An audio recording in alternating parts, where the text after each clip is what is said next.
Hello and welcome to Investigate New Age Geek Channel. If you're new here, building inclusive space for people of all walks of life through the power of friendship, magic, and tabletop role-playing games. Today we have Investigation Check, our regular irregular interview show where we dive into the lives of geeky creators and learn their hobbies, passions, and the untold stories behind our favorite content.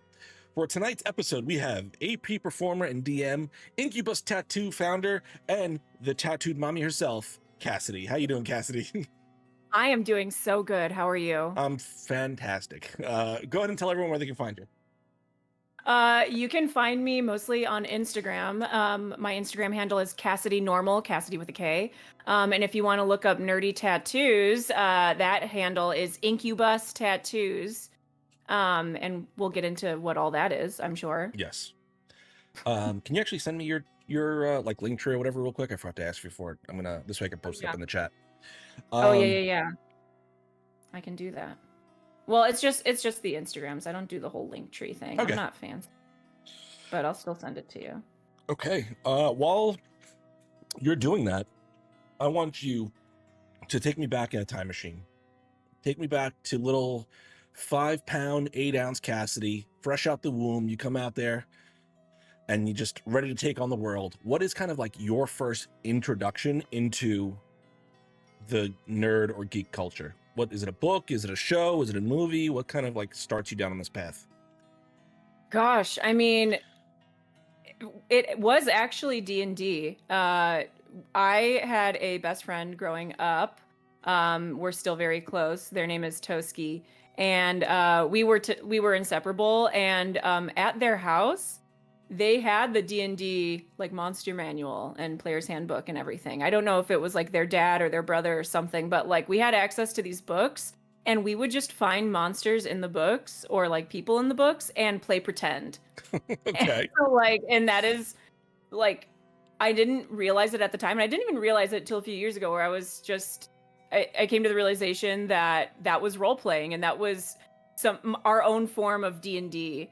As much as we could understand at that time. Mind you, we're like 5 and 6 years old doing this. So this would be what, like 3rd edition? Probably, yeah 3.5. Which like I had no clue. We were just literally looking at pictures and like maybe light stats and then beating each other up. So that was my very first introduction, but the first time I really played D&D, I had gotten involved in this LARP group that would play Dagger here, which is like foam sword fighting. Okay. I got involved in that group when I was 13 years old. Oh, great. Can you hear Chicago happening in the back? Because my cab's here. There's a fire or an emergency of sorts. Anyway, I was involved with them, and at some point during one of our practices, they were like, let's play D&D. Let's run a one-shot after this. And I was like, what's that? And I made my first character, and I don't even remember what it was. I think I played an elf named Freya, probably, because that was my MO, like, anytime I played for the first, like, few years of me playing D&D. But I was always, like, a nerd, an outcast. I really loved video games. I loved stuff like that when a lot of girls my age did not. Mm-hmm. And it was the first time I was really invited to the table to do something like that. Or like just be very accepted and welcomed into a group. Like I was very much bullied as a kid. I was like the ugly duckling, the weirdo, like raised by my great grandmother, and just liked weird stuff. Okay. And I found my weird people, and I never stopped playing. I've always been playing D&D since then. And then of course, over the years, it's evolved into other RPGs and everything. But that's where it all started. What were like the weird things that you were as a kid, like that you were enjoying before you kind of got into the tabletop space? Mostly video games. So I was a big video game nerd. I would stay in and play like Final Fantasy, anything Nintendo, all of the Tekken games. Me and that same friend Toski, we would play. We're just like video games were just not cool then. If you were a girl, okay. Yeah, like which is so stupid, right? But but that was the fact of the matter. And I was in Northwest Indiana too, so like everyone was very like athletic and sporty, and that's who all the popular kids were. But I was the one playing outside in the dirt and playing video games, and I was classified as this tomboy. And like being raised by my great grandmother, she would cut my bangs for me. So, and she was old, so her hands were like shaking, and I had like weird, messed up bangs, and like also was into like gothic stuff too, just Okay. like in my own way. I can't think of like a specific IP or something, but I was just really into the idea of being a goth nerdy kid. And I was exactly that. Okay. And now I'm a goth nerdy adult. I don't look, I'm wearing like white right Yeah, I was now, gonna which say is you're not. not playing goth up at all. Yeah. I actually, yeah, I'm normally wearing all black, but I just got this sweater and it's comfy. We're an So, athletic sweater, you know. yeah, yeah. So what was it about like those games and that kind of like the way those sort of that medium tells stories that is something you were connecting with as a child? I think it was rewriting a story for me. It was Okay. like, this is so cliche, right? But it was an escape. I had my close friends, and there were just a few of them, but I wasn't popular. Um, and it was nice to just be able to sit in my room and kind of go into another dimension. Hmm.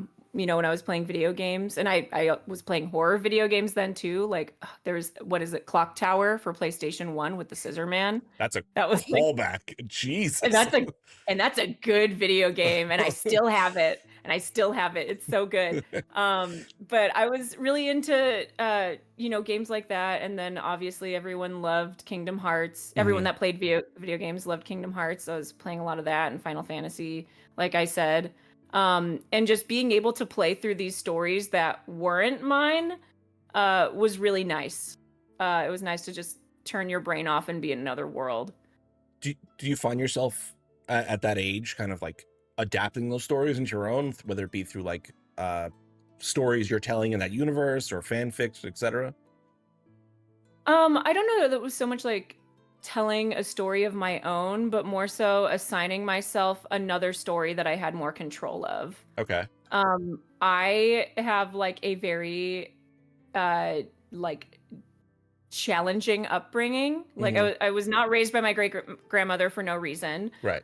Both of my parents were addicts, and like my life was just very different compared to everyone around me. Hmm. So it was nice to do something else and forget about that and not have to have that be at the forefront of anything I did. I mean, even going to other friends' houses, like they had a very nuclear family, Right. and like normal, as I would call it at that time. Um, so when I say it was an escape, it truly was. And my great grandmother, like I love her to pieces. She passed away in 2021, Hmm. a month before her 100th birthday. So she was Oh. 74, 75 when she took me in. Okay. And she like snaps for Gladys because she really Mm. like took one for the team, taking in like a weird kid. Um, but yeah, it just provided me some other comfort of being able to like place myself in a story where I had strength and I had control. Whereas like in my real life I didn't. Okay. So when that transition comes to tabletops, do you find yourself, at least when you're creating your character, and let me ask this first before I get into that. Do you prefer to be a player or a DM? Um, Gosh, lately I've been doing a lot of DMing. Okay. I think I prefer to be a player Hmm. because it allows me a little more freedom to do whatever I want rather than adapting to what other people want, which Yeah. is also fun, don't get me wrong. Um, but it's I really like to fuck over the DM and make them think. Anyone that has been a DM for me has said so. Like you really love to bend the rules as much as humanly possible. Um, but in a fun way. And so I've really enjoyed being a player in those ways. Okay. So when you are creating characters and getting ready to tell that story, what does it look like for you? Like, are you feel like you're pulling a lot from your backstory, your own personal backstory and your origin story to make these characters because it's something you're comfortable with or want to explore? Or do you find yourself being like, I want to really escape this, and you create something that's completely unique? I pull a lot of myself into my characters, especially in the main live play that I was in, Incubus. That character is me, Mhm. like the backstory and everything, which was very emotional, and I didn't expect when I ended up playing through as that character. Yeah. Um, but I do pull a lot from my own life. I end up playing like paladins or barbarians Mhm. because I like playing this big, unassumingly strong person. I stray away from spellcasters. I mean, paladin is a spellcaster, but mostly, Right, you it's a know, corner caster. That's yeah, yeah. Um, so I do end up like pulling a lot from my own background. At least for a very long time, I did. uh-huh. I think maybe in the last 3 or 4 years, I've started branching out and playing different characters and creating something that's completely out of left field. Uh-huh. Um, but not often. Not often. Sometimes I'm like, oh, here's a one shot. I'm gonna go play a wild magic sorcerer. Yeah. Um, and even then, I'm still trying to just cause chaos and make it weird. You know? Do you think that you're touching on your own personal backstory when you make these characters because you are comfortable with it, or because you want to try and like reestablish some context in it? For a while, it was definitely reestablishing context, Hmm. 100%. Now, sometimes it's out of comfort because now I've been playing those types of characters, and when I'm asked to do a random one shot, like, okay, what do I know at the back of my hand? Right. Um, that is easy. But now I've been trying to push the envelope a little more and play something that is outside of my comfort zone, but I still find a way to make it my own. Um, but yeah, I mean, I know Paladin like the back of my hand, so it's really easy to uh, to just like fall into that Yeah. sometimes. But Um, then being a DM, I've had to branch out more, even like with NPCs, yeah. and you can't just not every NPC can be a paladin, you know. And so I obviously we don't we always suggest that like people should seek therapy or whatever if they're having issues, and D&D should not be your therapy, though it can be a therapeutic tool. Have you felt that it was a helpful tool for you in trying to provide context in some of the struggles you've been through your life? Oh, absolutely. And I don't think there's a person in the world who uh, would say that it hasn't. Yeah. You know, a lot of D&D can be rewriting context or like providing, um, power or comfort in a way that you're able to directly control. Hmm. Um, I think I'm also like, as we've said, tattoo mommy. Like I'm a retired professional dominatrix, and kink is like God that a bless you. lot too. Like kink is a lot of like rewriting story and like reclaiming power, and it can be therapeutic in those ways. And now D&D is used as a therapy tool, in individuals with like processing disorders or things like that. So Hmm. Would you have any like advice or safety tools for anyone who is kind of like coming into the D&D space and looking to kind of do a little bit of like self work without it being obviously a replacement for therapy? right. So there is something called the Deck of Player Safety, Hmm. um, created by, oh my gosh, I hope he doesn't see this because his name is escaping me. But a very lovely human in the space has created the Deck of Player Safety. And, that's it kind of serves as a session zero, as like us in the space call, where you can talk about lines and veils. It's kind of like negotiating what is okay and what's not okay to bring up in a session, or here are my safe words for a session. Uh-huh. Um, you know, uh, and when you have well, all DMs should do this, but you know, when you have someone on the other side of the screen who is able to take those things into consideration and look at those cues, D&D is a great place to just kind of let loose and explore. Would you recommend people that may have lines, I guess is the best way to word that, would you recommend for them to like be willing to tread that line, or do you think like those are kind of like judge how you feel, or how would you go about with someone that is saying, hey, this is a trauma I have, I want to play D&D, and how would you kind of approach that situation?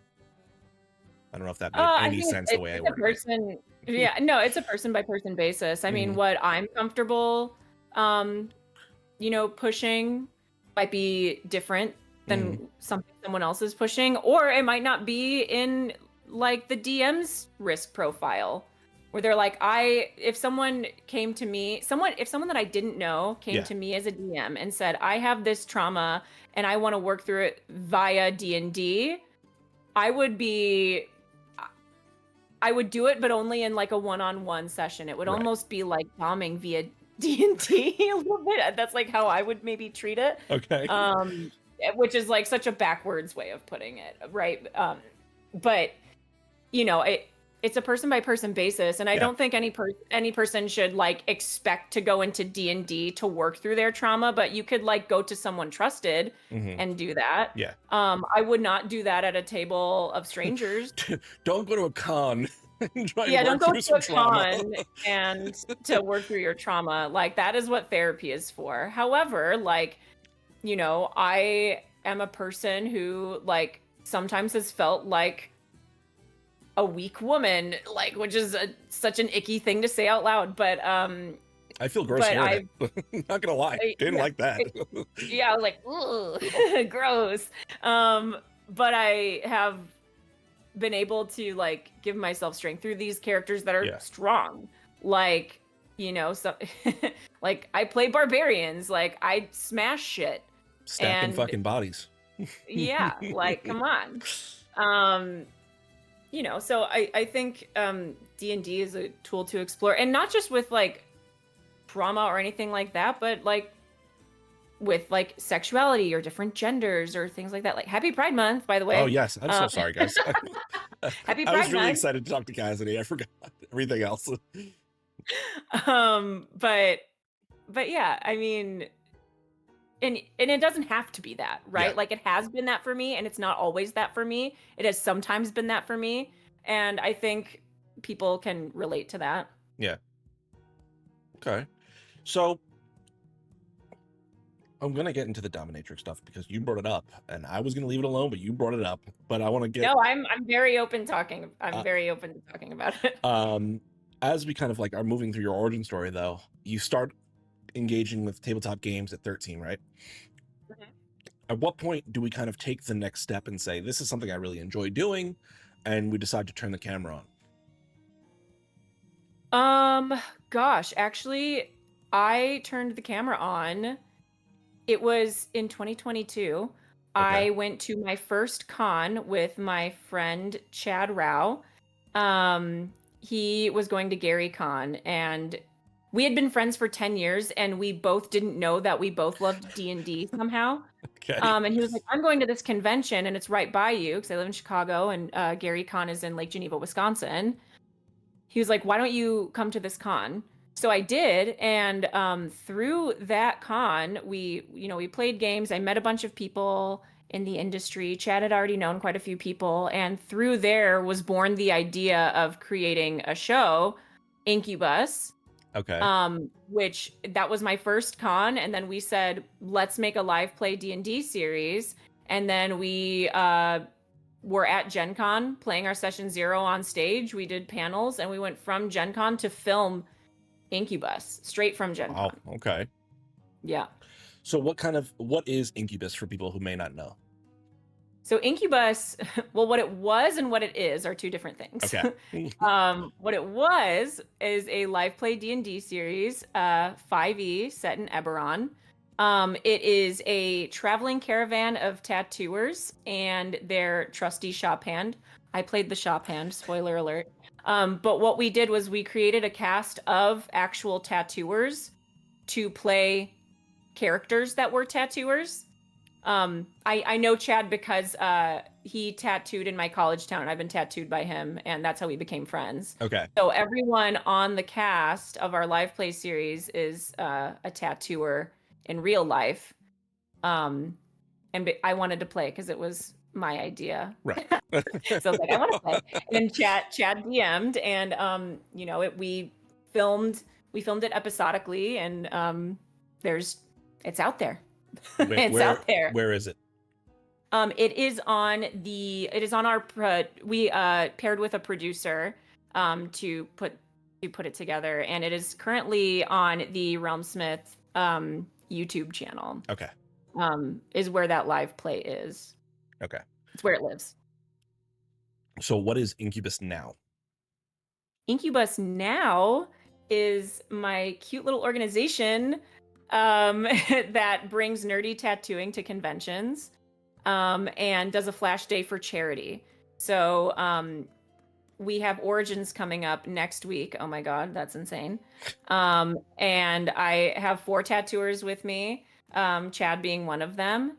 And we will be tattooing people at the convention the whole time. And on Saturday, we're doing a flash day for charity, which will go towards all of the money from that flash day will go to Tabletop Gamers, which is the LGBTQ plus organization within the tabletop space. Mm-hmm. So the whole idea with Incubus is just to raise money for charities within the space, to give back to the community that has like been very nice and very kind to me. So this is our first convention that we're doing as Incubus, the organization. So yeah, that's what it is now. So can you talk about like the booking process, rates? Like, is that stuff you can talk about, or is that still a little bit under rates wraps? are not up to me. Yeah. Rates are not up to me. They're up to my artists. You know, it's total free reign. It's you know, if you think of like a tattoo convention, it's very similar to that. Right. Except it's not 100 tattooers crammed in these little like 5-foot spaces and there's a million people to choose from. It's just a bunch of nerds. We're getting a bunch of people. Actually, everyone works at Chad's shop. Chad owns 2 tattoo studios in the Indianapolis area. And we have a booking email. Okay. That is bookingincubus@gmail.com. When you email, you just say, hey, I'm here for whatever convention. This time it is Origins. Here's when I'm available. Here's what I want. Here's my preferred artist if you have one. Here's my budget. I get those emails and then I assign it to an artist, you know, to the best of my ability based on, like, I know the artist's styles. Yeah. So I try to, you know, spread the wealth that way. And then we'll take walk-up appointments as are available. Yeah. And then obviously our flash event. Is there, so they can see all the different artists and like their portfolios through the Instagram, I'm assuming? Yes. Okay. Yeah. So all of the artists are tagged in our flyer for Origins. I'm also going to be posting little blurbs of each artist in the coming week. Mm-hmm. And, you know, you could search their Instagram. That's how a lot of tattoo artists really get their portfolio out there nowadays, posting their work on Instagram. So you can see their styles. Or if you just have something in mind, like the whole point of it, well, not the whole point, but part of the point in my mind was that I have so many talented friends who are tattooers that don't always get to do fun, nerdy tattoos just because of where they live and the demographic of where they live. They're like kind of stuck doing the same stuff. I don't want to say stuck. Those are my words, not theirs. Yeah. But they end up doing a lot of the same type of work. And the Venn diagram between nerdy people and tattooers is goddamn near a circle. So it's nice to be able to fall into a different area where everyone at this convention is a nerd. Yeah. I will say 95% of the tattoo inquiries I've gotten have been gaming related. Okay. which is really cool. And you don't always get to do that stuff as an artist. I mean, some artists, that's all they do. Um, but it's just nice to be able to bring something different to conventions like this. To the So smaller conventions like this. yeah. I mean, like C2E2, Fan Expo, they have tattooers there, but Oh, do they? I didn't know that. yeah, they do. They those conventions actually have an exclusivity contract with another tattooing organization. Really? But this is for, tattooing, taking appointments, but then also raising money within the space for a relevant cause. Yeah. And it's Pride Month, so of course it has to be tabletop gamers. So just to kind of touch on your charity flash sheet, we'll say, Mhm. is there a specific style, or like, is it going to be all tabletop related on the flash?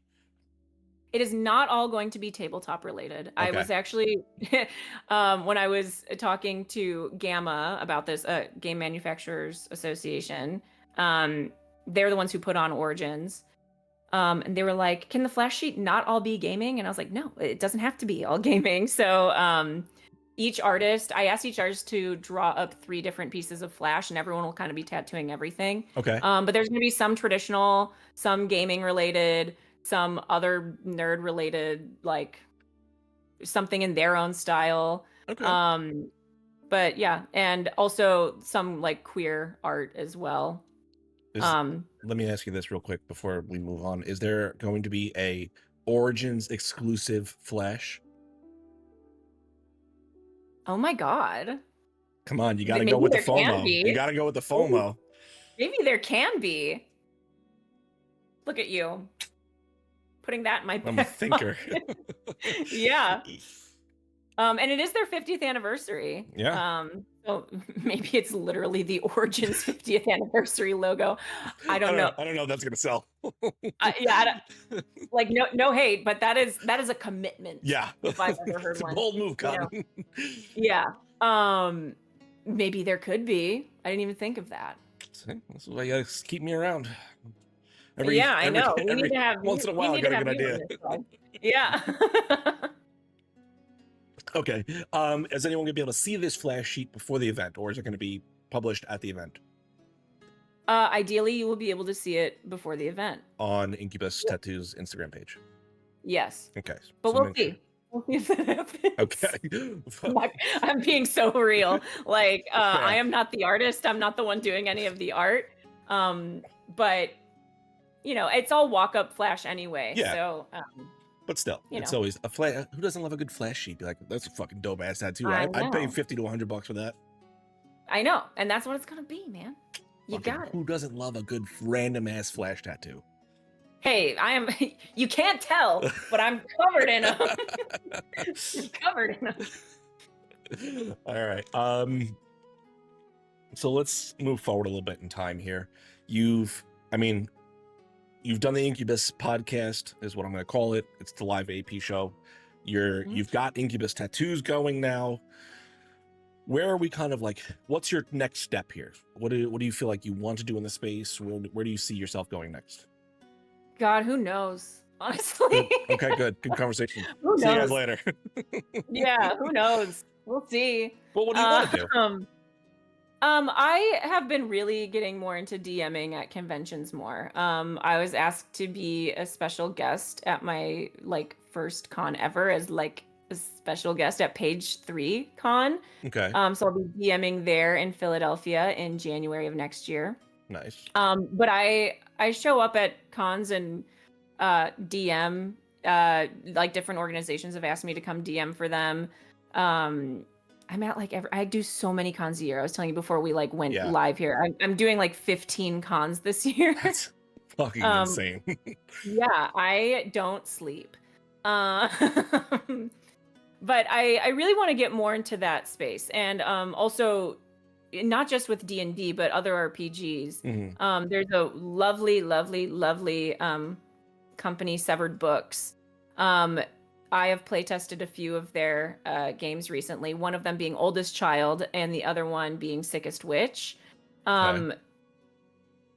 Oldest Child is like a narrative storytelling game which can also be played in an RPG. like fashion. But Sickest Witch is now its own system. Okay. That was initially like an adventure for Morkborg, or compatible with Morkborg. But Justin, the author, he and the artist, he has created Sickest Witch as its own. Wow, I'm doing really well with words, guys.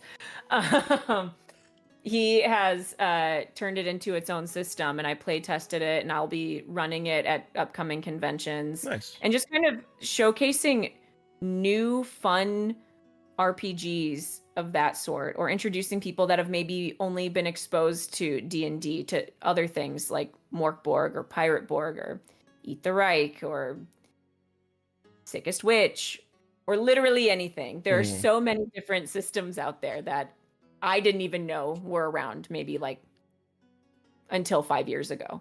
What is it about discovering new systems that really it's like been this wonderful experience for you? I think honestly, I'm just impressed with people and how creative they are. I don't have that bone in, like, I don't have the writing bone in my body. Uh-huh. And I'm constantly amazed by the incredible talent that I am surrounded by in this space. Yeah. Like, I'm so impressed. I'm always like, good job, literally everyone, because it's so good.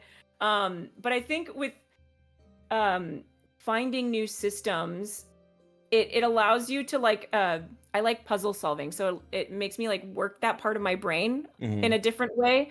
I've like the puzzle solving part of D&D, I know how to get around that much easier now. I've been playing for 20 years. Yeah.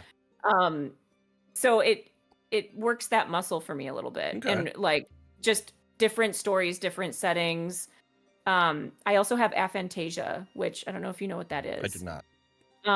I don't have a mind's eye. So like I realized this when people read books. When they read books, it's like watching a movie in your head as you're reading. What? You have aphantasia too? People, like when they read novels, they can almost like see a movie playing in their head. I don't have that. What is wrong with Like, how do you see a movie? That's fucking weird. Like if someone told you like, oh, imagine an apple, I can't like conjure the image of an apple in my head. So I thought I was just dumb and didn't like reading, but it turns out most people are actually seeing stuff in their head as they read. And D&D and other RPGs have allowed me to be creative in that way. So when I'm like, D&D has pictures. Yeah. All these source books have pictures. Most of them do. Yeah. Okay. So do you have aphantasia? I mean, when you say I can't picture an apple, I can picture an apple. Oh, I can't. Okay. I can't. But I don't see a fucking movie when I read a book. Yeah, a lot of people, maybe that's like an exaggeration, but that is how I have best described it. That's crazy. People like read a book and they can like imagine this certain thing and, you know, conjure what that might look like in their head. I can't. It just like that does not work for me. I don't know why that is or what that is, but that's what I have. Well, I blame everyone else because they sound like they're the ones that are weird. How are you fucking picturing fucking movies and shit? They're cooler than me, honestly. Fuck that. I mean, so fucking when nerds. reading novels, yeah, nerds, Jesus Christ. But I've found like with reading books, I can get through a book easier if there is a movie version and if I see the movie first. Because I like logically know what something is supposed to look like, and I'm not doing the mental gymnastics of trying to figure out what something looks like or is. So when I'm playing D&D and everyone's sitting at the table, I am imagining the people sitting at the table. Yeah. Or like I logically know what a forest could look like. So I'm more easily able to, you know, go through that. But it's not like an image in my head. I guess I have fucking aphantasia. Yeah, there are different levels of it. Mine is like mine is the blank page version. Yeah, you're full bore. Yeah, I know. I'll read a book and I'll forget what I was reading, so I'll have to read the page again about 6 times before I get through it.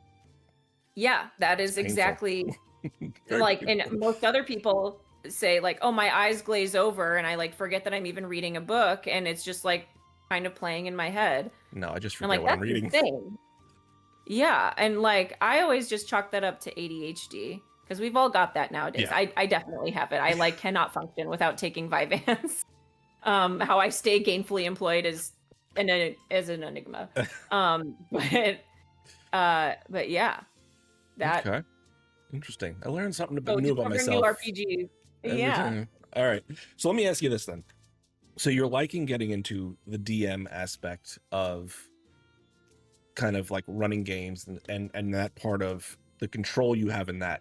Is there any sort of correlation then between you needing to be in control of a D&D party and you needing to be in control in other aspects? What do you mean? I'm just trying to be gentleman the way I word that. No, you don't have to be careful unless if you're being careful for your own channel. No, I mean, we could talk about clam slamming again if you want.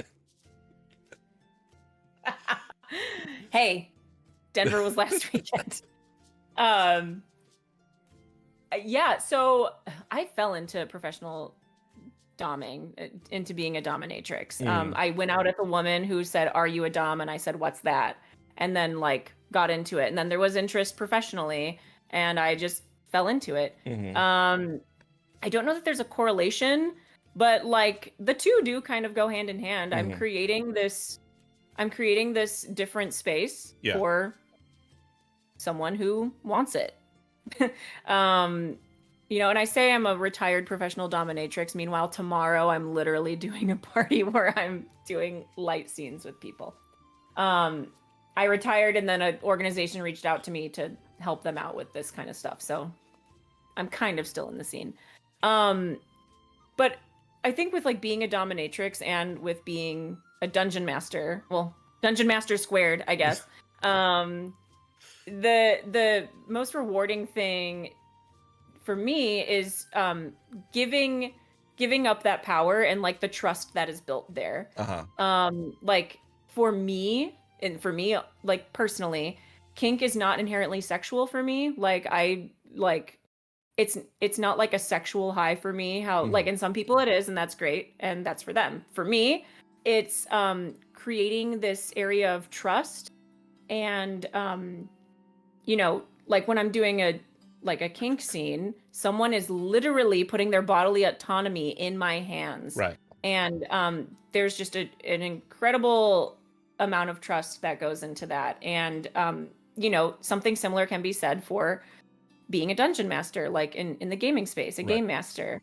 And I'm always forever grateful for the people on both sides, honestly, who put their trust in me and feel safe to explore and be who they are, whatever that might mean.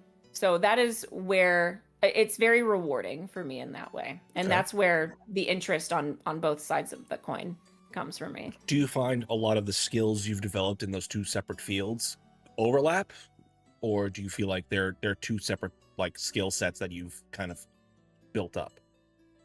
The adaptability is something that you need to have in both, right? Like, I mean, any game master, like you can plan for days in advance on what's going to happen in a session, and then your players will just kind of go into left field and we're going to do a shopping episode. Yeah, now all of a sudden we're saving the NPC that was not even supposed to be a part of this story at all, and now they are a main arc in this game. But being adaptable, when we're talking about doming, is necessary. Something can happen. Someone could be like, I felt like this when we were talking about the scene, and now I'm realizing my stamina is not quite there today, or that's you have to adapt very quickly. Especially, I mean, like the scenes that I'm a very heavy impact top with doming, so it's not so much I'm like creating this this scene through words. I'm creating it through pain. and I'm taking someone on a journey through pain. And a lot of times that involves like blood. I don't know what I'm allowed to say on here. But you know, being able to adapt and make adjustments where needed. I mean, that overlaps, and I mean, I think I've got that down to a science now. Okay. So, do you find a lot of crossover in your audience in this between your Dom work and your DM work? Yes. Okay. Yes. Why do you think that is? I said this about something else earlier, and I'm gonna say it about this now, but the Venn diagram between kinky people and people that like Dungeons and Dragons is goddamn near a circle. Okay. So yeah. I Take it, I nerd. had this idea. I had this idea for a business model where I would run games as my dominatrix persona, Mistress Octavia. That was my dom name when I was Okay. doing God, that. I need to know more about this. We'll get into that though.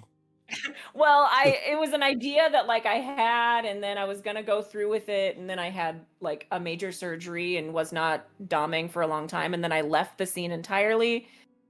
So I don't know, maybe that'll come back, but also you have to be careful with stuff like that, right? I mean, I am a woman in society. I'm a gay woman in society, and I don't want to. There's a way to do it. I just have not quite found exactly how yet. Uh-huh. So, what, I guess let me ask you that then. What is that kind of like, what impact has doming kind of had on your professional and your social life? If that's something you're comfortable talking about, we can obviously move on if that's not something that you really No, want to I'll dive talk about into. it. It is like I used to keep it extremely, extremely quiet in my professional life. Mhm. My day job, I work in like a big corporate setting, Mhm. with a lot of big corporate people. Mhm. And that is something that I keep very separate from work. I mean, like, if someone looked hard enough at my Instagram, you could probably guess. Right. But yeah, I keep that very separate from that life. But in my social life, like all of my friends are like gay and kinky too. So like it's I the people that aren't are just like more fascinated or have questions like in a non, or some people are like not for me, and I'm like cool, like Right. I don't know. It's not like there's some people that are like in that lifestyle who like that's their, it's like 24/7 for them. Right. For me it's like it's over there. Right. Like Right. it, I have that there and then I have this here. Like my dom persona is a character. Like people who meet me in my dom persona might expect, like people who meet Octavia expect Octavia to be like Cassidy, Right. and that's just not the case. That's not the case. Like I have been like asked out by people while I am in Octavia persona, and I'm like, you Cassidy is not the same. Yeah. Cassidy is like very very different. Like that is a character, you know? And I Mhm. think people forget that sometimes. And sometimes, those two are the same person. For me, very much not the same person. Um so yeah, I don't know. That's kind of how it falls in there. But there is some overlap. I mean, in the queer community, there's a lot of kink, Mhm. and it's like casual. It's not a big deal. Right. It's not something, and it's not something I hide from anyone that I meet. I mean, except for like my boss. you know. Fair. Fair. Yeah, but similarly in my life, there are people that know that I play Dungeons and Dragons, and they're like, not for me, and I'm like, Right. cool, Yeah. Yeah. not for you, and that's fine. Do you see a lot of like, I don't know if this is asking the same question as I would have asked, but not so much in like the player base, but do you see a lot of crossover in the way those kind of things are interpreted by the community, maybe is the best way to word that? Like the same, like some people find it very, I don't know, shameful is not the right word, but I'm going to use it in this context. where Yeah. like When you say community, do you mean like society? no, like the people that are in the community, like players or people that are engaging in the dominatrix kind of community, the kink community, like yeah, at Oh, large.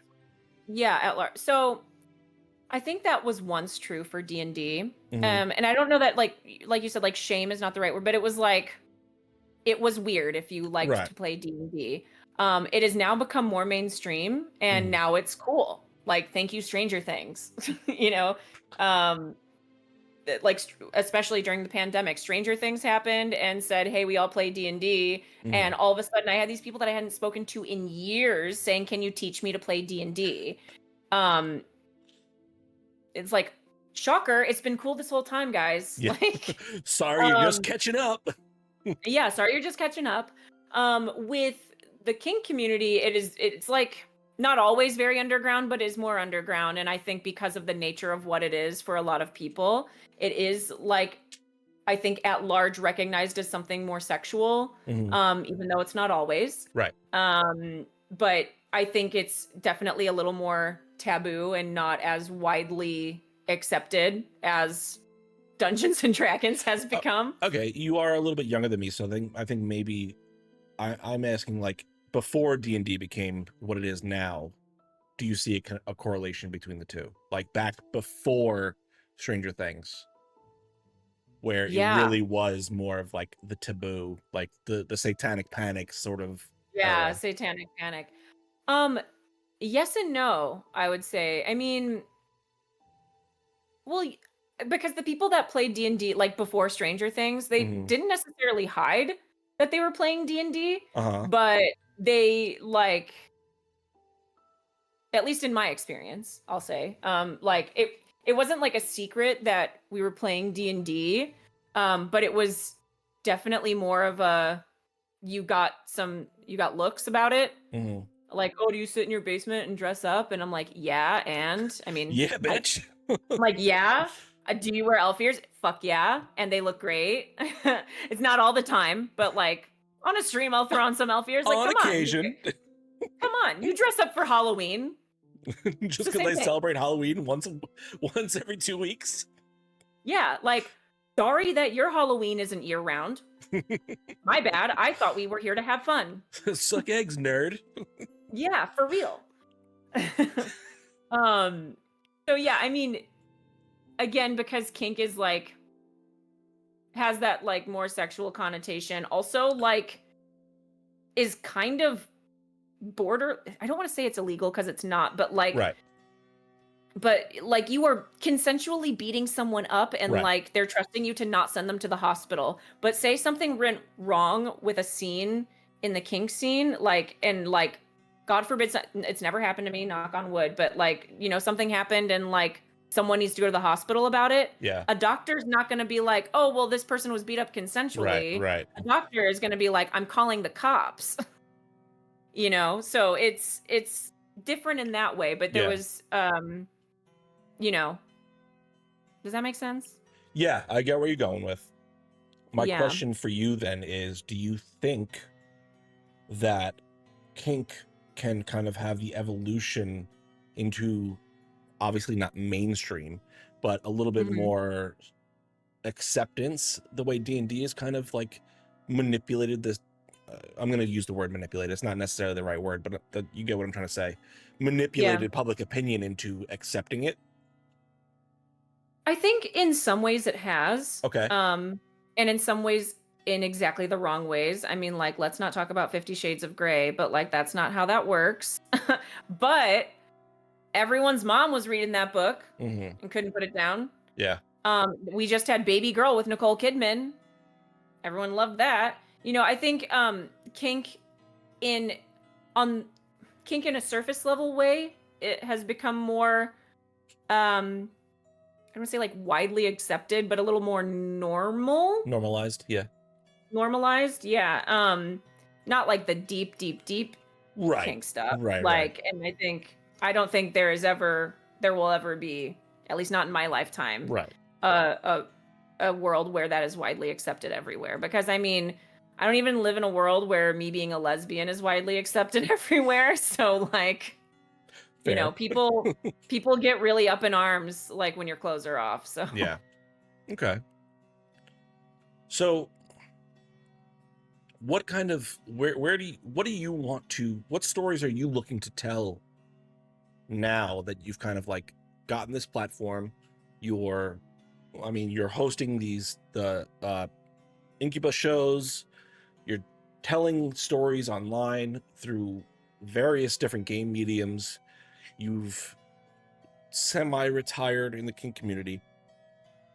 What kind of where do you see all these different paths kind of leading for you in 2025, 2026, 2027? I think honestly, just like having a good time. I have never intended to make a career out of gaming. Okay. Um, you know, it's not my main gig, but it's my fun gig. Yeah. Um, and I think gaming was the place where I was first accepted and first invited to the table, like in any aspect.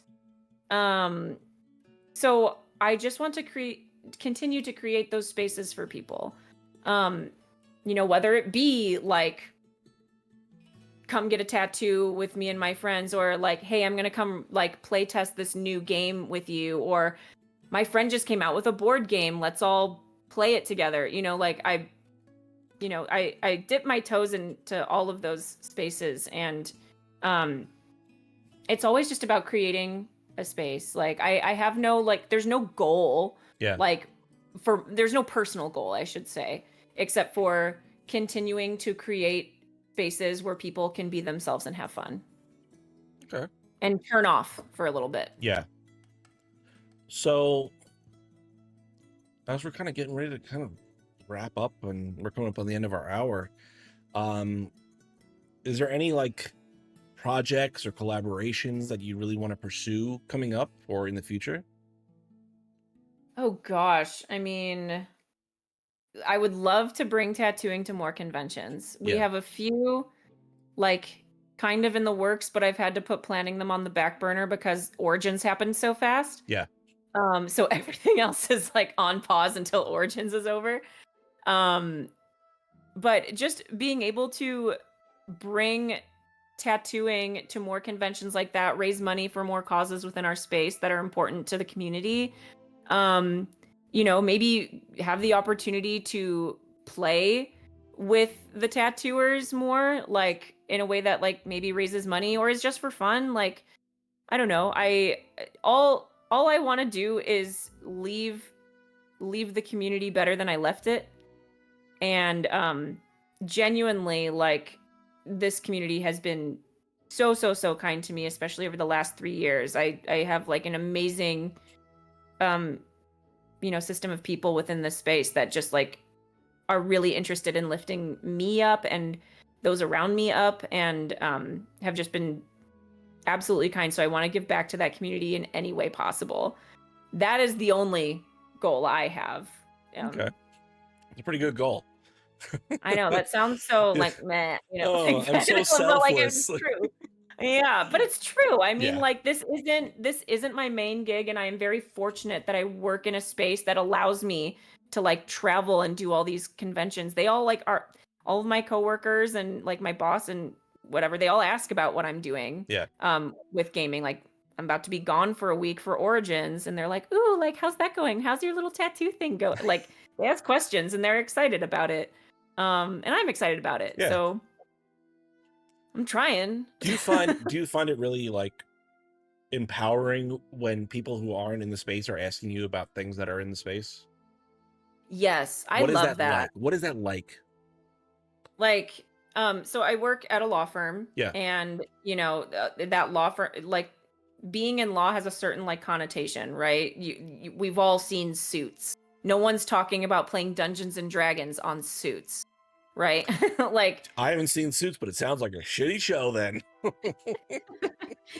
um, but it's nice that like people that have no clue what happens in that space take an interest in it. Uh-huh. And like lo and behold, actually one of the attorneys I work with is like, oh, I used to go to PAX all the time, and I'm like, what?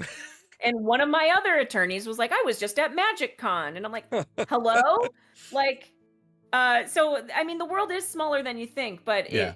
it's nice to be able to like talk about that and have it be cool. I've worked at other places where people just like give me a blank stare and nod, and that's fine. Like, whatever. Yeah. I'm there for a check. But I love where I work now. I want to retire there. It's like Nice. so amazing. But yeah, it's really nice to like have someone take an interest in that, especially like I think growing up, my family was like, "What the fuck are you Right. doing? What is this demon Satan convoluted whatever?" Like, you know. So it's nice that people see it as something cool and interesting rather than weird. Do you I mean, find... it is weird too, but whatever. Well, let me ask you this real quick. Do you find your creativity is enhanced when there is the pressures of being like, fuck you, I'm going to do what I want? Or when people are like, hey, that's super cool, tell me about it? I've always been a fuck you, I'm gonna do what I want person. I don't know that like it's enhanced. Okay. But like I have lived my life in a let me prove them wrong sort of way. Like statistically, I should be dead. Like if I'm being so fucking for real right now. Fair. So it's not necessarily, but like with gaming, it's never had to be I'm doing this in spite of you. I'm doing this because I like it. Yeah. And like with age has come less fucks. So like if someone's like, "Ooh, you're weird for that," I'm like, "Yeah, I am weird for that," and You're that's one of goddamn the right. coolest things about me. Oh my god, I dated this woman. I was engaged to this woman. Oh my god, which that was a mistake. This was many years ago. Who, when she first met me, learned that I played D&D, and she later revealed, this is before Stranger Things. She later revealed that she had to keep telling herself in her head that I was hot and it was okay that I played D&D. It's something she had to like get past. And I was like, that's fuck. Yeah. That's so fucked. It's a strange hill to have to climb over. I know. And I was like, hello? Like, yeah. So obviously she and I are no longer together. Broke that shit off right quick. We're all for the better for it. Yeah, seriously. So let me ask you this then. Has there been kind of like a pivotal moment or a pivotal moment or turning point in your career that has kind of shaped the way you approach your content creation or any of your creative endeavors, whether it be with Octavia or, you know, like your DMing style or anything like that? I think the pivotal moment for me in my career as like a like a game master has been when more and more people who were creating things asked me to play them and asked me to join their streams or to do these interviews or to be a special guest at their con. Like that's kind of happening for me right now. Yeah. You know, and I'm like forever grateful that I have these spaces that I'm able to, you know, people see me as a valuable addition to these spaces where like this space has been a valuable addition to my life 100%. So it's really nice to have that now, and I think like that like I said, that's happening for me right now. Things are getting like more serious with, you know, I'm doing Incubus, I'm DMing at cons, I'm like asked to attend these cons rather than attending these cons. And I mean, like for the last, you know, 2.5, 3 years, I've been attending every con. Like I've been working with different companies. They bring me on. I'm like, I'll work a booth just to be at a con. Yeah. You know, and I've like, I don't want to say like, ooh, I've paid my dues, because it's not like that. It's not about that. But like, it's a space that I have constantly just wanted to continue to have fun in. And now I'm getting feedback that like the space is more fun with me in it, and we want to keep you there. And I'm like, I could cry. I'm gonna go run into traffic about it or something. I don't know. Like I'm like, what? Like people are being so nice to me about it, and it's lovely. It's lovely. So if you could build like a dream table, say you're DMing an AP or you're playing in an AP, and you could build your dream table, what does that table look like for you? Like, who's at it? Yeah. Is this like the dream blunt rotation of Yes. even You're the only dream one blunt? who's ever referred to it as that, but yes, that's exactly what it is. Yeah, like how would you word that? The dream initiative. What's my Sure. dream initiative? Sure. Gosh, like kind of just the people it all started with. Yeah. I mean, I'd have Chad Rao, my brother in Christ, my homie, like also my business partner with Incubus. Nice. He's at that table. Elisa Teague is at that table. She is such a lovely human. She's a creator. She's a writer. She was also one of the first people in the industry to be nice to, not that everyone hasn't been nice to me, but Right. like I met her and we've like been fairly close since then. Like her at my table. I've never DM'd. Actually, I have DM'd for her once. But having her there, God, and having my best friend Santana Seagrith, having her at that table. We always play together, and Mhm. she has come to most of these cons with me. I selfishly want to DM for Ashley Johnson. Fucking love Ashley. Fucking yeah, God, that's like that's my bucket list Yeah. item is like DM for Ashley Johnson and also have it be good. Like also have it be good. She broke up with her boyfriend. I forget what his name was. The piece of shit, because he was abusive. But I was like, "What's up? What's up? Yeah. How you doing?" But, you know, good for her. Good for her. But yeah, no, love, like I just think she is so sweet and I enjoy watching her play and like her as an actor Yeah. too. Like I just really love I love that. her role in Avengers. I haven't seen Avengers. I What? didn't know she was in Avengers. She's literally in one scene for about 2 seconds. Oh, I'm like Blind Spot and like obviously The Last of Us and things like that. So yeah, they would be there. Ashley Johnson would be there. Is this all been with? Oh no, Chad was there. Is there another man I want there? Probably not. Fuck him. I don't know, just like people that like have made an impact, like Yeah. all of it to say, like people that have made an impact. Keith Baker, love that man to pieces. He is so lovely. Like, mwah, love that man. He has been so lovely to me every time I see him at a con. And also, he created Eberron, which was where Incubus Started. happens. Yeah. So it'd be lovely to DM for him. But like, I don't know, just creating a big mesh of like all of my worlds coming together at one table and everything, every person who has been important to me at one singular table. But the thing is, that would be a table of like 100 people. Like, I don't know. That's like a very tough question. Yeah. That's why I asked it. I'm like crashing out over this question now, actually. Like, oh shit. Like, God. Okay. Well, There's no good answer. Everyone at the table, always. fuck, let's just bring them all in. Do you want to DM or do you want to play at that table? I want to DM at that table. Okay, what are you DMing? Who knows? Who cares? Okay, fuck it. Anything. Let him ride. Who knows? Who cares? Like, probably, honestly, I think it would be very interesting to put all of these like really big minds at a table and DM the cookie cutter session of like you arrive at a tavern and like just like have like boring is not the right word, but the most predictable session possible. Yeah. And like give the instruction of the intent is to fuck it up and just see what happens. I think that would be so fun. Yeah. Just set the generic scene and unhook the leash. Yeah. Yeah. That's awesome. Like, we all know what happens. You enter a tavern, someone comes in, it's a decoy. Oh no, now we have to find out like who just stole a thing. Oh great. Like, there are wolves along the way. Some gnome guy helps you out, and now we're fighting the BBEG. Or something else happens because we have these like big creative minds at this table to just like run elsewhere with it. So, do you feel like you, as a DM or as like a creator, do you feel like improv is your heavy, like your primary stat, or do you feel like when you have a plan, you feel more prepared? or like you feel like you're better able to handle the situation? I rely heavily on improv. Okay.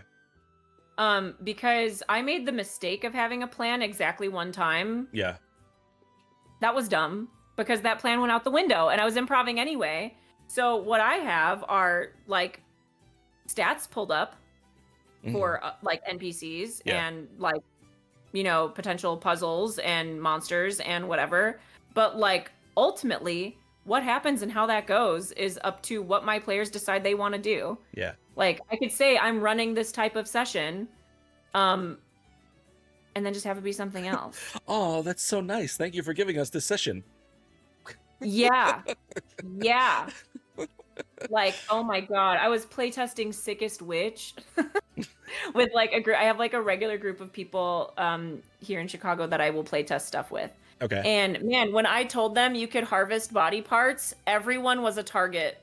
And like they missed so much fun lore and backstory of all of these NPCs because all they cared about was killing them and getting their body parts to imbue them as magical weapons. And I was like, okay, so I have found the flaw. Like this there isn't has Destiny. to be a consequence to like there has to be something to where you can't do that with everyone because there was so much fun lore that all of my players just like right through because they said, I want his heart. It's like, fuck, Jesus. Okay. So as a content creator and as like a creator in the space, what kind of challenges do you feel like you faced? Wait, really? What kind of challenges do you feel like you've faced in the space? Or do you feel like you haven't really faced any challenges? That's a fine answer too. Yeah, I'm like trying to think. I mean, that one, but that's just like with playtesting, and that's what playtesting is for, right?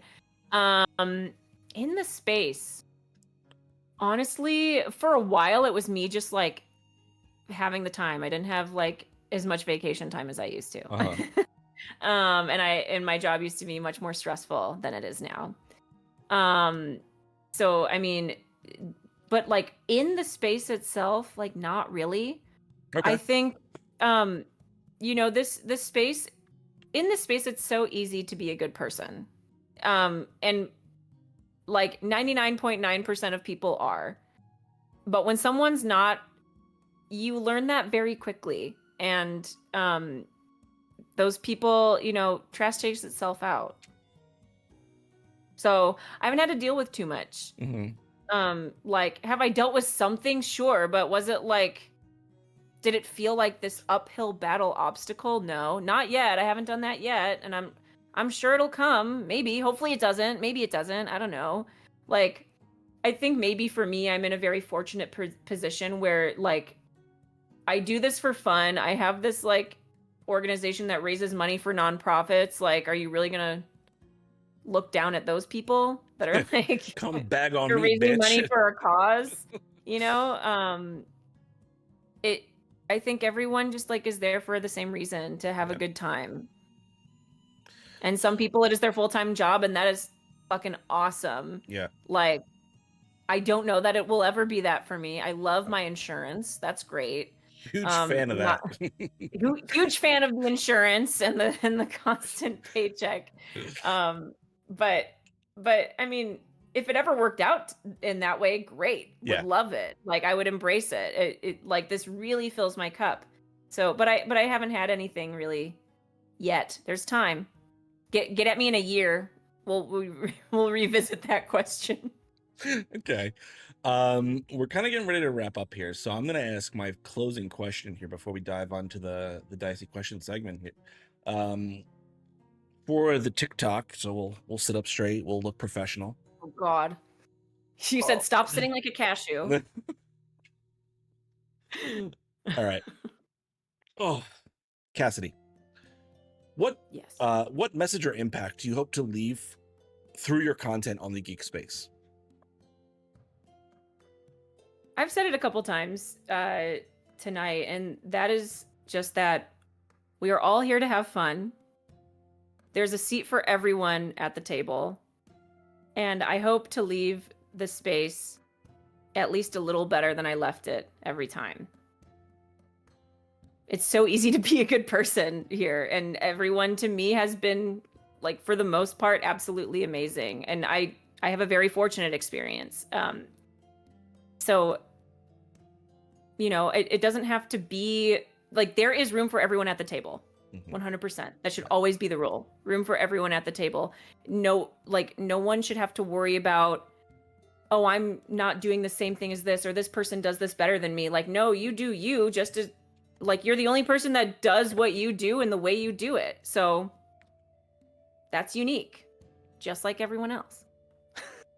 Okay. But yeah, I know that's cliche and whatever, but Fuck it, I that's- truly mean it. This question is meant to be cliche. It's supposed to give you that TikTokable moment. Oh, good. You better go viral for Okay, it. Don't. If this doesn't go viral, I insert something. Okay. World domination. Just kidding. Let's do it. Let's get on. Well, Let's hear it can't get any worse. Can't get any worse. Can't get any worse. So we're gonna open up the chat to viewer questions. I don't know how many we'll get. Great. But while that's coming in, we're gonna jump to a quick break. So we're gonna do that while those viewer questions come in, and then we're gonna do our dicey questions segment. So we'll be back in a minute. Besides that, we'll see you guys soon.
Okay, we're back. We're going to dive into our dicey question segment. These are 20 random questions determined by D20 roll. So, Cassidy, go ahead and give me that first D20 roll. Oh my gosh. Okay. No pressure. 8. Thank God. This is just to determine a question and not anything else. I'm guessing I can already answer this one for you, but if you were a D&D class, what would you be and what would your stat build look like? I would be a paladin. Yep. Charisma 20. 20 Slay charisma. Yeah. My, like, the rest of the stats barely matter. Strength would also be up there. But my favorite way to flavor a paladin is that my lay on hands pool is actually a flask of Malort. And for those of us at home that don't know what Malort is, it is the Chicago liqueur that is distilled from grapefruit peels and wormwood. It's And disgusting. a lot of people hate it, and I unironically love it. So when I heal people with lay on hands, I RP it as putting a flask in their mouth, and it actually does 1 damage before it does anything else. Okay. All right. Go ahead and give me another d20 roll. I chose the 7. Wow. Okay. Okay. If you had to befriend any superhero, who would you hang out with and why? Oh gosh, any superhero. I mean, like, can we go with is Rachel Weisz, does she play Black Widow? Rachel Weisz plays the original Black Widow. Yes. Yeah, that one. Okay. Can you guess why? I don't need put me in to. the same room, put me in the same room as Rachel Weisz at any given moment. I can see the Mummy was Um, very inspirational for your youth. Yeah, I'm like, oh my gosh. Hi, Rachel Weisz. But if I'm gonna be so for real, give me any of the Incredibles, actually. Yeah. Yeah, the Incredibles are so underrated and they're baller. Okay. I mean, like, when you think superhero, you're thinking like Marvel and all that. I'm thinking the Incredibles. Which one? If you had to pick one. Elastigirl. Of course. I mean, that's who I would pick. Come on. Come on. We've all seen the cake. Yeah. The Pixar mom's ass. Honestly, Elastigirl specifically because of that one TikTok where someone is Elastigirl on like a glorified Segway where she just like serves absolute tea. And they're like, come on, mom. And she's like, yeah. I She haven't seems like a seen fun that. time. You haven't seen that? No. I'm going to send it to you. Okay. Give me one more d20 roll, then we're going to wrap it up for tonight. A 9. Wow, did I really roll 7, 8, 9? That's Definitely did. ridiculous. If you could live in any fantasy world, which would you choose? Oh, God. That's a very difficult question. Like, unfortunately, if J.K. Rowling didn't suck, Okay. it would be Harry Potter world. But it isn't now. Right. Because of that. Fair. Any world where I can just fly. Like, the superpower that I want so bad is to be able to fly. Uh-huh. So that is immediately where my mind goes. So Neverland. Okay. Because they can, a little bit of pixie dust, fairy dust. Sorry, going to like rave scene a little too much. But being able to fly. Yeah. Like easy peasy. Also having 0 responsibilities. Sign me up. Big fan. I have too many responsibilities. Big fan of 0 responsibilities. Huge. As someone who chooses to have so many responsibilities. Okay. Yeah. All right. I think that's going to bring us to the end of tonight. Cassidy, this has been an amazing interview. It's been a ton of fun talking to you. Where can people find you next? What are you going to be doing? I'll be at Origins literally a week from today. I mean, I'll be there on Wednesday, but I'll be at Origins with my tattoo crew, putting permanent art on bodies. I won't be doing that, but I will be there with them, cheering them on. Yeah, I will be there. And then, gosh, what's my con after that? Probably Gen Con. Any Chicago Fan Expo. I'm also, I just like any convention coming up, I'm probably at it. Okay. Any shows you're gonna be on? Any APs you got in the pipe? No, because I'm so busy doing these conventions that I can't be in any APs. At least not yet. As we have discussed. Okay. That being said, I've got nothing else. If you've got nothing else, that's where we're gonna call it for the night. Go follow Incubus Tattoos on Instagram. Come get permanent art by my friends. Be cool, be gay, do crime. Happy Pride. Burb San, if you got a question for Cassidy, now's your chance. I'm gonna give you one opportunity to post those questions in chat because you just came back. So if you got a question, let us know. If not, If you've got a question, let us know. If not, just sucks gonna to suck. be gay and do crime. Be gay, do crime, fuck ICE. Love to all of my people going through literally everything right Yes. now. We hope everyone's being safe in the cities that things are happening. Blanket, please be okay to Yes. literally everyone except for ICE. Except for them. Fucking nerds. Fucking, like, they're not even the cool nerds. So, Cassidy, what are we talking about here? Like, what's the over-under for getting you to come back on New Geeks? Just ask me and I'll do it, probably. So you've heard it here first, folks. Just ask me. I'm gonna Shanghai Cassidy onto this channel as we wait for Burbsan. I could not tell you the last time I said no. Okay. Like, take it easy. Well, take it work. easy, Cassidy. Sorry. Let me be more specific.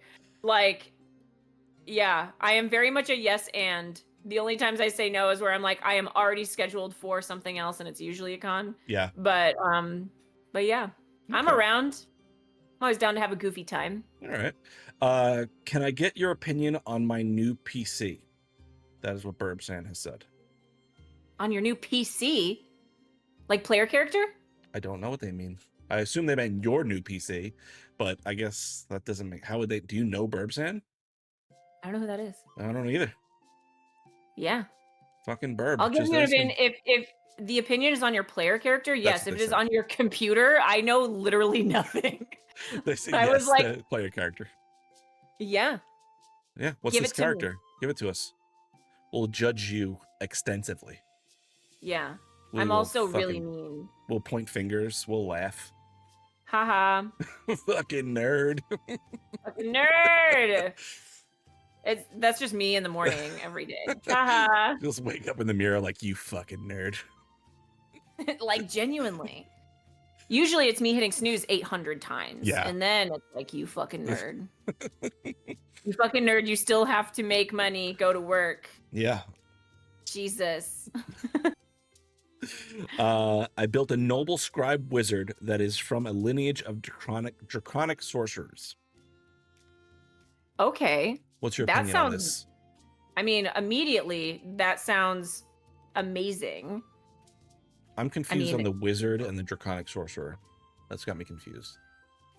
So he's like the bookworm of this magical bloodline? I mean, what that sounds like to me is like, if he comes from sorcerers and then has become a wizard, there's lore there. Yeah. Something happened. Noble scribe wizard. Yeah.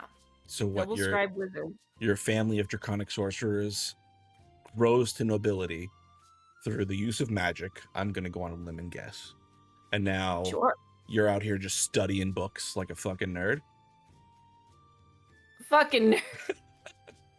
Something happened there. Someone cooked there. Oh, dare I say, that PC has probably been through some trauma. You know what I would love to see? A player character who just said, yeah, my home life was normal. Yeah. My parents still alive. They're doing great. 401k. My upbringing, amazing. I was loved by my parents. Nothing has ever happened. No trauma. No trauma. I don't feel like that is what happened to this player character. His bloodline is going to show in a different way.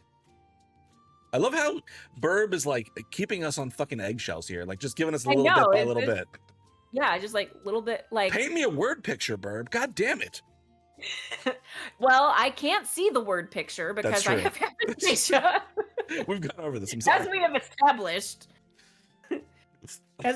I won't see in a different way. Is this going to be like on a live play? Like I need to know. Yes. Or is this just like a home game? Who is this noble scribe wizard? Is the wizard's name Larry? Oh God, I hope so. I'm snoozing the ads for 5 minutes just because I need to hear Burbsan's fucking storyline here. Discord game. That Burb, you're not giving us enough beats here. Burb. We're gonna fight you. Burb. We're gonna fight you. Don't let us catch you at a fucking con. Actually, let me catch you at a con and then get stabbed thousands of times and miraculously survive. Yeah, Cassidy will tattoo you. That's what you're getting to. You know what? And it would not be the first time I have tattooed someone. Unfortunately, for the person I have tattooed. Which is my good buddy Chad. Yeah. He's afraid. I'm sorry, they're afraid of needles, so. The thing is, me too, surprisingly. Yeah. Hate needles. Meanwhile, I'm like, hate needles. There's more. Yeah, I hate needles. I just can't look while it's happening. So I spent, what was it, like 24 hours getting tattooed, like over 3 different days for my ribs. It was a nightmare. Yeah, that's awful. It was so bad. Yeah, I'm good. Oh. Miss me with that. Literally, I have plans for a whole back suit, but yeah. My back wasn't that bad. My back only hurt when they did like the white on the spine. Otherwise, I was okay. Yeah, I think I'll be okay mostly, but it's gonna be my back, my ass, and the back of my thighs. That's gonna be spicy. I'm also getting my hand tattooed at the end of the month. So are you? Which part of your hand? The whole part. Oh, like the main part? Yeah. So I'm gonna get it's gonna be like a chain link fence and then barbed wire across my knuckles. Just a good tough guy tat. Fucking hard. You know? Yeah. All right. I'm gonna give Burb the Discord link, so they can send us this story in the Discord. I don't know where the fuck I was going with that one. My brain stopped working. The story in the something. Yep. This is what a TBI does to you guys. My brain just stops working sometimes. There you go, Burb. What's my excuse? What's my excuse? Someone find an excuse fast. All right. That is going to wrap us up for tonight. Thank you so much, Cassidy, for joining me. I hope to catch you at a con soon where I can get tattooed by your friends, because I love tattoos. I have a problem. I've got nothing else. If you've got nothing else, that's what we're going to call for tonight. I got nothing upstairs. Nothing. That's what they say about women. Especially no. Well, all right. Now I sound like an asshole. Nothing upstairs. I was going to say, like, especially since you have dysprophagia, whatever it's called. Aphantasia. That's what I said. The aphantasia. I love Fantasia. It's a great movie. So close.